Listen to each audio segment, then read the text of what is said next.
नमस्ते मेरे प्यारे बच्चों, स्वागत है आपका एक बार फिर से आपके अपने YouTube चैनल जितेंद्र खटनावले ऑफिशियल पर। तो प्यारे बच्चों, आज मैं आपको करवाने वाला हूं विज्ञान कार्य पुस्तिका कक्षा 10 में से कार्यपत्रक 27, 28 एंड 29 का संपूर्ण सॉल्व। तो क्लास को पूरा वॉच करना है, अपने मित्रों के साथ में आपको ज़्यादा से ज़्यादा शेयर करना है। और यदि चैनल पर आप पहली बार आए हो, चैनल को सब्सक्राइब करेंगे, बेल आइकन प्रेस करेंगे ताकि नेक्स्ट वीडियो का नोटिफिकेशन जल्दी से आपको मिल सके।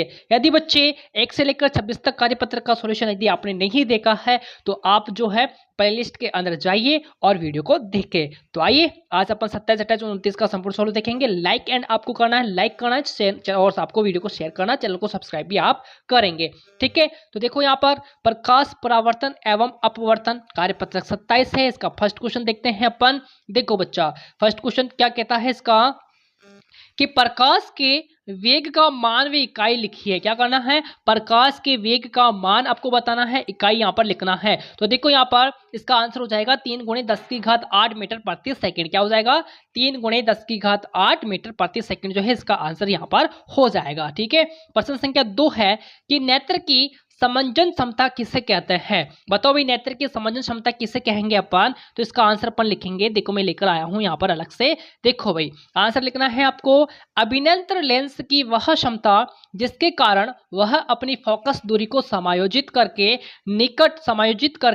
निकट तथा दूरस्थ वस्तुओं को रेटिना पर फोकसित कर लेता है, नेत्र की समंजन क्षमता कहलाती है। क्या कहलाएगी, नेत्र की समंजन क्षमता कहलाती है। ओके, समंजन क्षमता के कारण ही नेत्र भिन्न भिन्न दूरी पर रखी वस्तुओं का स्पष्ट बीम रेटिना पर बनता है। ओके, प्रश्न संख्या 2 का आंसर आप लिखेंगे। फिर देखो यहाँ पर प्रश्न संख्या 3 है कि दर्पण एवं लेंस में अंतर लिखिए। क्या करना है आपको, दर्पण एवं लेंस में अंतर आपको बताना है। तो आइए दर्पण एवं लेंस में अपन अंतर लिख लेते हैं। देखो दर्पण एक तरफ आपका लेंस है, एक तरफ दर्पण है। ठीक है बच्चा, आसानी से समझेंगे अपन। देखो दर्पण में अपन सबसे पहले लिखेंगे कि यह परावर्तन के सिद्धांत पर कार्य करता है। दर्पण जो होता है ना, ये किसके सिद्धांत पर कार्य करता है, परावर्तन के सिद्धांत पर कार्य करेगा। और लेंस जो है ना, यह आपके अपवर्तन के सिद्धांत पर कार्य करता है। ठीक है, दर्पण परावर्तन ध्यान रखना है, लेंस अपवर्तन आपको ध्यान रखना है। ओके, सेकंड पॉइंट आपको लिखना है कि एक आदर्श दर्पण 100% प्रकाश को परावर्तित करता है। क्या करता है, ये जो एक आदर्श दर्पण है ना, ये 100% प्रकाश को परावर्तित, ये शब्द ध्यान में रखना, परावर्तित करता है, यहाँ पर अपवर्तित करता है। ठीक है, एक आदर्श लेंस जो है 100% प्रकाश को अपवर्तित करता है, अपवर्तित एंड परावर्तित। ठीक है, दर्पण में परावर्तित, लेंस में अपवर्तित। ओके बच्चा, अब देखो तीसरा पॉइंट अपन करेंगे यहाँ पर कि दर्पण का उपयोग घरों, ऑटोमोबाइल, सौर उपकरणों आदि में देखा जा सकता है। यानी कि दर्पण का उपयोग जो है घरों के अंदर, ऑटोमोबाइल में, सौर उपकरणों आदि में यह देखा जा सकता है। जबकि लेंस का उपयोग जो है खगोल विज्ञान और वैज्ञानिक उद्योगों, चिकित्सा और अनुसंधान उद्देश्यों आदि में देखा जा सकता है। ओके बेटा, अब देखो यहाँ पर चौथा पॉइंट लिखेंगे कि दर्पण 3 प्रकार के होते हैं। कितने प्रकार के होते हैं दर्पण, दर्पण 3 प्रकार का होगा। एक तो समतल दर्पण होगा, एक उत्तल दर्पण और एक अवतल दर्पण होगा। लेंस भी 2 प्रकार के होते, लेंस जो होते हैं इधर, ये तो आपका 3 प्रकार का होगा। दर्पण लेंस 2 प्रकार के होते हैं, एक तो उत्तल लेंस और एक अवतल लेंस होता है भाई। ठीक है, तो है इस प्रकार से जो है आपको, ये उत्तल नहीं अवतल है भाई। ठीक है, अवतल लेंस आपको बताना है। ठीक है, अवतल लेंस यहाँ पर जो है आपको लिखना है। ठीक है, उत्तल लेंस और अवतल लेंस। ओके, चले आगे। फिर देखो यहाँ पर चौथा क्वेश्चन कि मानव नेत्र में कौन सा लेंस होता है भाई, बताओ मानव नेत्र के अंदर जो है कौन सा लेंस जो है पास आता है। तो यहाँ पर आंसर आप लिखेंगे बच्चा कि आंखों में, लिखेंगे आप कि आंखों में उत्तल लेंस होते हैं। क्या होते हैं भाई, मानव नेत्र के अंदर उत्तल लेंस होते हैं। आंख अपने फोकस को समायोजित कर सकती है, या कर सकती है, फोकस को समायोजित कर सकती है और हमें उन वस्तुओं की स्पष्ट तस्वीर प्रदान करती है जिसे हम देखते हैं। ओके, मानव नेत्र में कौन से लेंस होते हैं भैया, उत्तल लेंस होते हैं। ठीक है, फिर देखो प्रश्न संख्या 5 है, यहाँ पर निम्न की परिभाषा लिखी है। क्या करना है अपन को, निम्न की परिभाषा यहाँ पर लिखना है। जैसे देखो लेंस का वक्रता केंद्र, इसकी परिभाषा अपन लिखेंगे कि उत्तल तथा अवतल लेंस के गोलीय पृष्ठ, जिससे गोले के भाग होते हैं, जिस गोले के भाग होते हैं उस गोले का केंद्र लेंस का वक्रता केंद्र कहलाता है। सभी क्वेश्चन इंपोर्टेंट है आपके आपके लिए, ठीक है। उत्तल तथा अवतल लेंस के गोलीय पृष्ठ जिस गोले के भाग होते हैं उस गोले का केंद्र लेंस का वक्रता केंद्र कहलाएगा। ओके, चित्र आप बनाना चाहो तो बना लेना, चित्र बनाना है आपको ताकि आपकी अच्छे से प्रैक्टिस हो सके। ओके बच्चा, ये तो हो गया अपना। अब देखो मुख्य अक्ष की परिभाषा लिखेंगे अपन कि उत्तल तथा अवतल लेंस के गोलीय पृष्ठ जिस गोले के भाग होते हैं उस गोले का केंद्र लेंस का वक्रता केंद्र कहलाता है। ओके, आपका मुख्य अक्ष हो गया। मुख्य फोकस लिखेंगे, मुख्य फोकस। देखो मुख्य फोकस अपन करेंगे यहाँ पर। देखो वह बिंदु है जहां मुख्य अक्ष के समांतर किरणें लेंस उत्तल से गुजरने के पश्चात फोकसित होती है अथवा लेंस अवतल से गुजरने के पश्चात निकलती प्रतीत होती है। ओके, ये मुख्य फोकस हो गया। अब चित्र बनाना है आपको ताकि चित्र से प्रैक्टिस हो जाए आपकी। फिर देखो यहाँ पर अगला है आपका कार्यपत्र का 28 प्रकाश परावर्तन एवं अपवर्तन, ठीक है। प्रश्न 1 है इसका, डायऑप्टर मात्रक है, बताओ किसका, शक्ति का है भाई, ठीक है।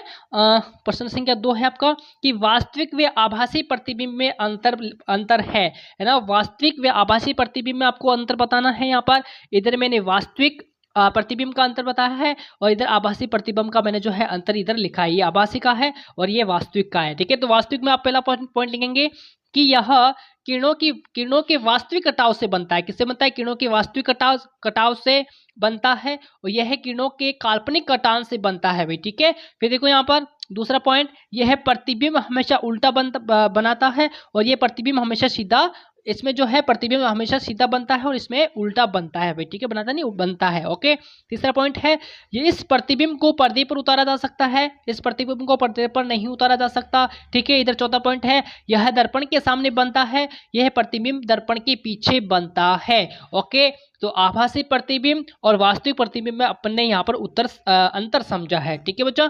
अब देखो प्रश्न संख्या 3। प्रश्न संख्या 3 क्या कहेगा यहाँ पर? प्रश्न संख्या 3 कहेगा कि वक्रता, त्रिज्या एवं फोकस दूरी में संबंध का सूत्र लिखिए। क्या करना है?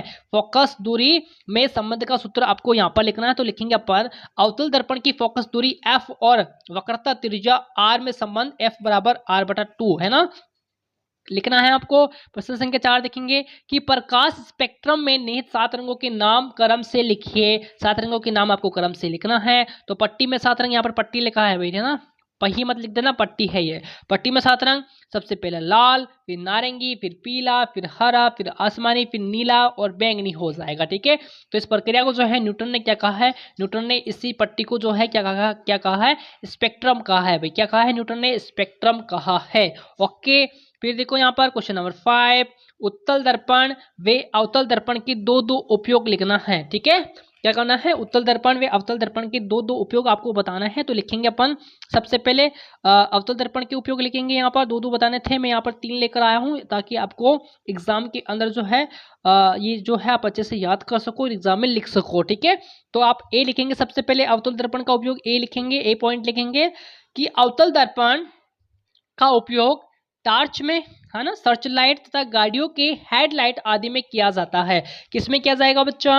अवतल दर्पण का उपयोग टार्च के अंदर जो बैटरी होती है, सर्च लाइट में तथा गाड़ियों के हेडलाइट आदि में किया जाता है। इनमें बल्ब को अवतल दर्पण के फोकस पर रखा जाता है। किस पर रखा जाएगा? अवतल दर्पण के फोकस पर रखा जाता है, जिससे प्रकाश की किरणों का समांतर बिंब जो है प्राप्त होता है, जिससे रोशनी दूर तक जाती है। क्या होता है? रोशनी जो होती है ना वो दूर तक जाती है। ओके, ताकि सामने की जो चीजें हैं अच्छे से दिखाई दे। ओके, बी पॉइंट लिखेंगे कि अवतल दर्पण का उपयोग शेविंग बनाने के लिए, ना, जो शेविंग बनाते हैं ना, बनाने के लिए दर्पण के रूप में किया जाएगा। अवतल दर्पण के उपयोग से चेहरे का बड़ा प्रतिबिंब दर्पण के पीछे बनता है तथा शेविंग बनाने में सुविधा होती है। ओके, सी वाला लिखेंगे कि अवतल दर्पण का उपयोग दांतों के डॉक्टर द्वारा रोगी के दांतों का बड़ा प्रतिबिंब देखने के लिए किया जाएगा। ओके, किया जाता है। किसके द्वारा? जो दांतों के डॉक्टर होते हैं ना, वो कौन से दर्पण का उपयोग करते हैं? अवतल दर्पण का उपयोग करते हैं। ओके बच्चे, फिर ये तो हो गया आपका अवतल दर्पण। अब देखो उत्तल दर्पण के उपयोग क्या क्या है भैया।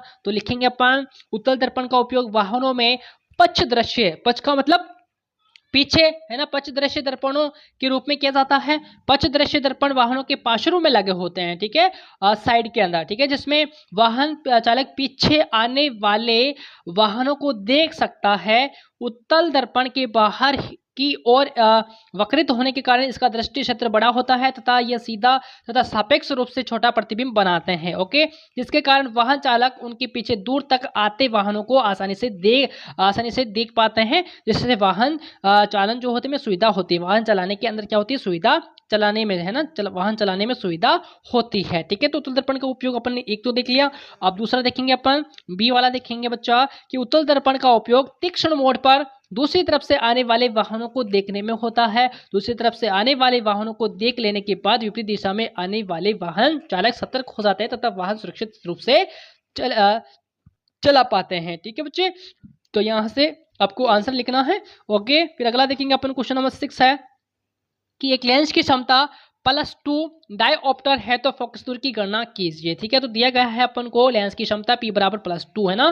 तो देखो एक लेंस की शक्ति निम्न प्रकार दी गई है। तो यहाँ पर देखो F बराबर 100 बटा आपका P हो गया इक्वल टू 100 बटा आपका 2 है, ये रहा लेंस की क्षमता प्लस यहाँ पर 2 हो गया नीचे। फिर इसको अपन काटेंगे 2 1 2, तो ये 50 बार जाएगा ना, तो 60 सेंटीमीटर जो है यहाँ पर आंसर आना है। ठीक है, यानी चूंकि फोकस दूरी धनात्मक है इसलिए लेंस उत्तल है। क्या है, धनात्मक आया क्योंकि लेंस उत्तल है और इसकी फोकस लंबाई 50 सेंटीमीटर है। कितनी है, 50 सेंटीमीटर। ओके, तो सही उत्तर 50 सेंटीमीटर उत्तल होगा। ओके, ये जो है आपको ध्यान में रखना है क्वेश्चन, ऐसे प्रश्न आपके आ सकते हैं। प्रश्न संख्या 7 देखेंगे कि वाहनों में पीछे देखने के लिए उत्तल दर्पण का उपयोग क्यों करते हैं। बच्चा बताओ भाई, वाहनों में पीछे देखने के लिए उत्तल दर्पण का उपयोग क्यों किया जाता है। तो लिखेंगे अपन कि उत्तल दर्पण का उपयोग वाहनों में पक्ष दृश्य दर्पणों के रूप में किया जाता है। किसके रूप में, रियर व्यू मिरर। ठीक है, पक्ष दृश्य दर्पण वाहनों के पार्श्व में लगे होते हैं साइड के अंदर, जिसमें वाहन चालक पीछे आने वाले वाहनों को देख सकता है।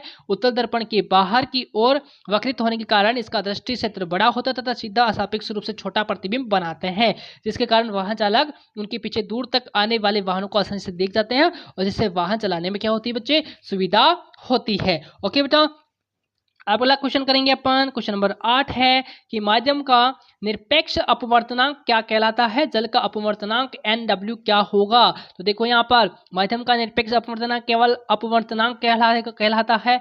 आप देखो NM वायु में प्रकाश की चाल को C से प्रदर्शित करेंगे, माध्यम में प्रकाश की चाल V से प्रदर्शित अपन करेंगे। ओके, फिर देखो इधर मैंने समझाया भी है, NM बराबर C बटा V हो गया यहाँ पर।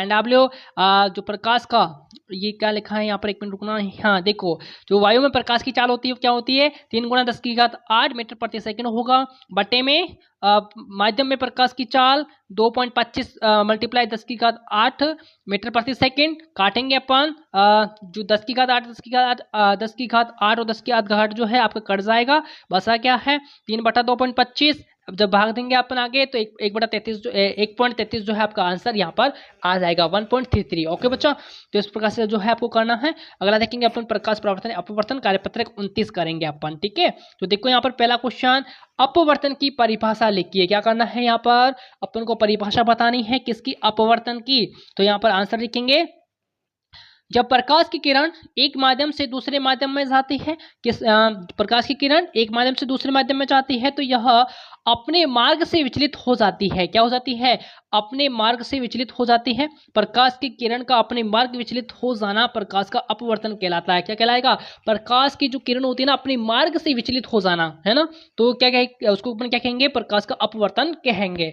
ओके, फिर देखो प्रश्न संख्या 2 है, सघन माध्यम वे विरल माध्यम से आपका क्या तात्पर्य है, प्रत्येक का एक एक उदाहरण दीजिए। तो आइए अपन लिखते हैं अपन सघन का। देखो सघन माध्यम है और एक दुर्बल माध्यम है यहाँ पर, तो आंसर अपन लिखेंगे, सबसे पहले सघन माध्यम लिखेंगे।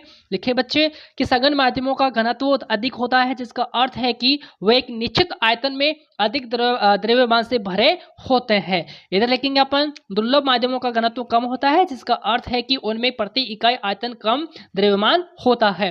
सेकंड लिखेंगे कि जब प्रकाश हल्के पदार्थ से सघन पदार्थ की ओर बढ़ता है तो सघन माध्यम प्रकाश को अधिक मोड़ देता है। इधर लिखना है बच्चा, जब प्रकाश सघन माध्यम से विरल माध्यम से चला जाता है तो उसके मार्ग में प्रकाश का विचलन कम होता है। ओके, इधर लिखेंगे सघन माध्यमों में कण एक साथ एकत्रित होते हैं और वे एक दूसरे के साथ अधिक संपर्क करते हैं। इधर लिखना है दुर्लभ माध्यमों में कण बहुत अधिक फैले हुए होते हैं और वे एक दूसरे के साथ कम संपर्क करते हैं। इधर लिखना है सघन माध्यमों में तरंग धीमी गति से चलती है क्योंकि उन्हें निकट संकुलित कणों से अधिक प्रतिरोध का सामना करना पड़ेगा और दुर्बल तरंगे जो तरंगे दुर्बल माध्यमों से तेजी से चलती है क्योंकि कणों की विरल व्यवस्था से प्रतिरोध में कम होता है। ओके, उदाहरण लिखेंगे अपन कांच, पानी और हीरा सघन माध्यमों के उदाहरण हैं।